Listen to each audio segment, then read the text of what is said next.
Good morning, I'm Dave Christie with your LaRouche Organization Daily Update for Thursday, October 23rd.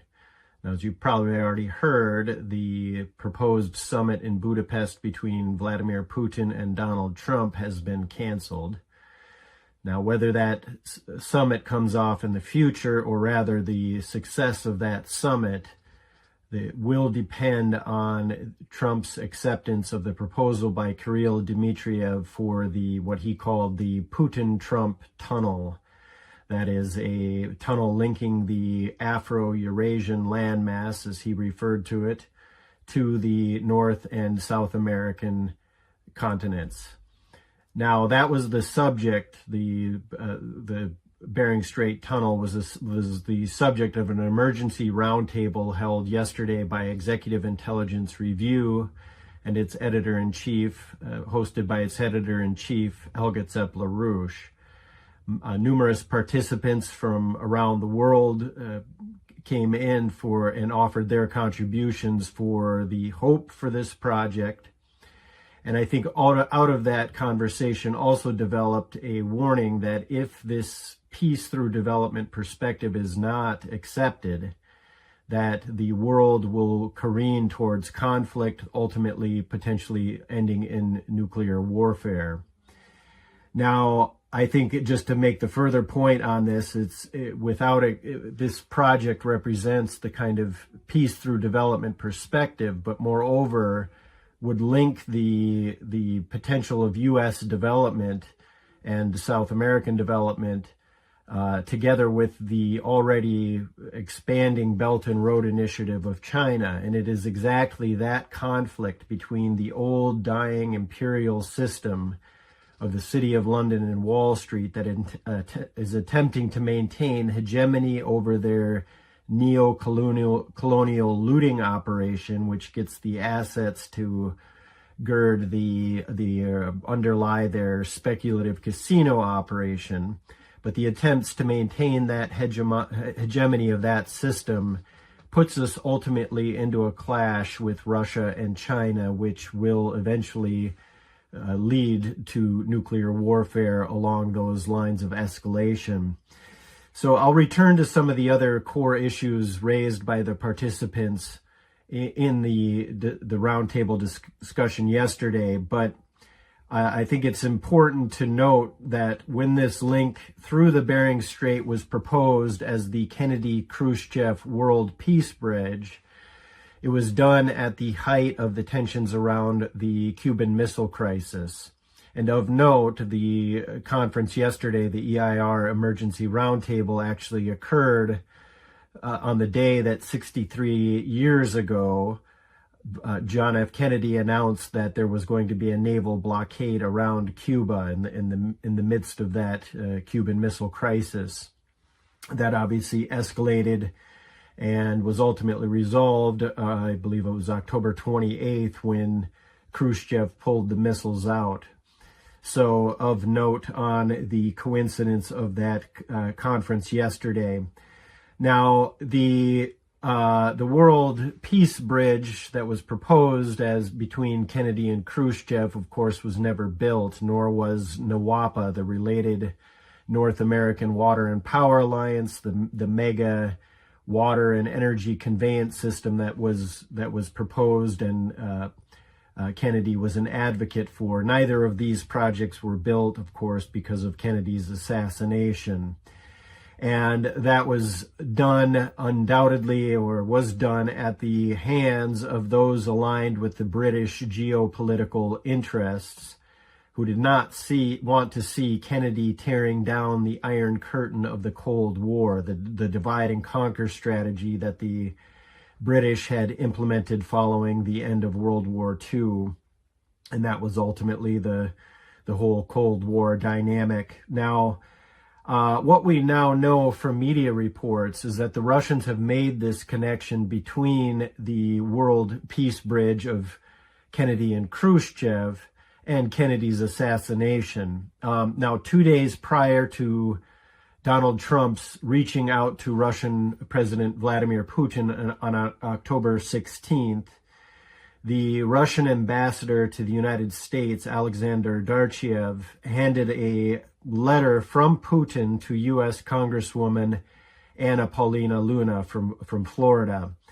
And that in this, along with this letter from Putin to Trump, was the 380 pages of Russian material on the JFK assassination. Now, according to Sputnik, Putin's letter was quote, part of the additional investigation into the assassination of President Kennedy promised to the American public by President Trump. Now, in those documents on the JFK assassination, we had a hand-drawn image of what was labeled as the Kennedy-Khrushchev World Peace Bridge, and it included, of course, the tunnel, the link between under the Bering Strait. This, of course, was a massive threat to those that were pursuing the deindustrialization policy of the Western nations, that is, the British aligned forces out of the City of London, and their attempts to maintain this neo-colonial looting operation for the rest of the world. So it's not known what Trump thought of the letter. Yet, of course, 2 days later, he did reach out to Putin for a discussion, which ultimately led for the proposal of the Budapest summit that's now been canceled. Now, after that 2.5-hour conversation between Putin and Trump, it was then that Kirill Dmitriev, the Russian special envoy and the head of the Russian Direct Investment Fund, who then posted the drawing of this Kennedy-Khrushchev World Peace Bridge, along with his proposal for what he called the Trump-Putin tunnel. So, likely that he had foreknowledge of the inclusion of the material that was the drawing that was released in the JFK material, the assassination material. Now, it's notable that Representative Luna posted on X, she had appeared on Fox News, and she included in the link, before JFK was assassinated, he was back-channeling peace talks with the Soviet Union. Now President Trump is finishing what JFK started and negotiating peace with Russia. And she also noted that there was a proposed delegation of U.S. legislators for a meeting with members of the Russian Federal Assembly. So you get the impression that there was more to these meetings, and certainly a sense of the significance of this project. And, I'll just leave it to the Russians to explain how specific these parallels are. That is, the parallels between Kennedy's commitment to these mega projects and his assassination. But I think what's to note that certainly in this context, it was the British that attempted to sabotage Trump's U.S.-Russia relations during his first term with the so-called Russiagate operation. That was the British directed and organized sabotage of during Trump's first term. You had MI6, the head of MI6, or former head of MI6, Richard Dearlove, and his little lackey, Christopher Steele, running the whole Steele dossier operation, as well as the head of GCHQ, Robert Hannigan. They were all integrally involved with orchestrating what became known as Russiagate. And I would just say that Lyndon and Helga Zepp-LaRouche knew this apparatus very well. Robert Mueller, who of course led the legal assassination team during the Russiagate operation, had earlier led the legal assassination of the LaRouches and their organizational structures. And when Mueller was the head of as a U.S. attorney at the time. There was even a literal assassination team that had a 400-person so-called interagency team, including helicopters and armored personnel carriers and so forth, that was to run an assassination under that cover in October of 1986. But the crime of the LaRouches was the same. LaRouche had proposed the Strategic Defense Initiative as the means for ending the Cold War dynamic and the nuclear standoff through a scientific and technological cooperation development, which was later dubbed the Strategic Defense Initiative. And LaRouche, for going out of the guardrails of the establishment, that was the establishment response for LaRouche, was these legal assassination operation as well as the literal assassination operation. So, is the summit between Trump and Putin off for good? I think that's up in the air presently, according to Peter Szijjártó, who is Hungary's foreign minister and happened to be in Washington at the time that Trump announced during the meeting with Mark Rutte, the CEO of NATO. That's when Trump had made the announcement of the cancellation of the summit. But anyway, during this time, Szijjártó put out an X post saying, "Bad news for the pro-war lobby and good news for those who want peace. After my meeting with Secretary Rubio of the State Department, it's clear that the U.S. has not given up on holding the Budapest Peace Summit. Preparations are ongoing, and the only question is timing, not intention." Now, this X post was before Trump made the announcement that the summit had been canceled. So now what we do know is there was a massive sabotage effort going into the summit.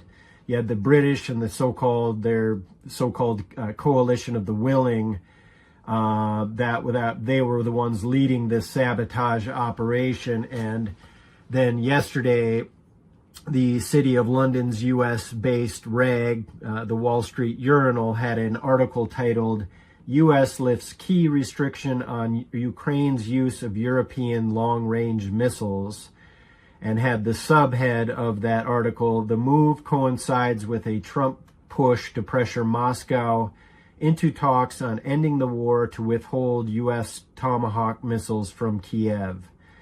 So this article begins by noting that the British Storm Shadows had struck a Russian industrial plant inside of Russia in Bryansk the day before that Trump had met with Rutte.